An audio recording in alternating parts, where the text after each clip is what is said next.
पण डॉक्टर यामध्ये वयाचं किती महत्व असतो?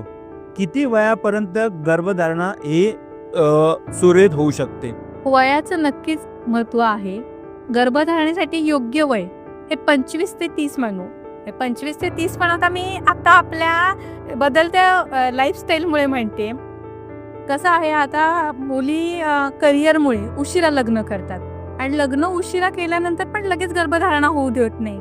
1 ते 2 वर्ष आम्हाला गॅप हवा, सेटल व्हायचे. त्यामध्ये काय होतं की गर्भधारणा होण्याचं प्रमाण आणि गर्भधारणा झाल्यानंतर होणारे कॉम्प्लिकेशन याचं प्रमाण वाढत जातं. ओके. आता क्लिनिकल स्टडीमध्ये आम्ही पाहिलेलं आहे की 30 ते 40 ह्या वयोगटामध्ये इनफर्टिलिटीचं प्रमाण हे 37% आहे.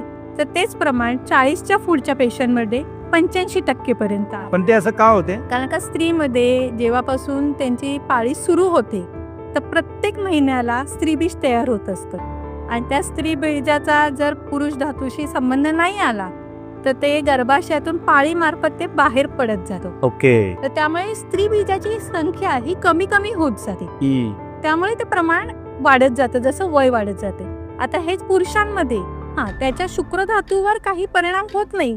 शुक्रधातूचं प्रमाण नाही कमी होत वय वाढलं तरी सुद्धा, पण त्याची मोटिलिटी जी किंवा मगाशीच आपण चर्चा केली चपळता ह्या विषयावर ती कमी होत जाते. त्यामुळे मला असं म्हणायचं की 25 ते 30 वय हे गर्भधारणेसाठी योग्य वय आहे. तर त्या काळात शक्यतो तुम्ही गर्भधारणा करावी.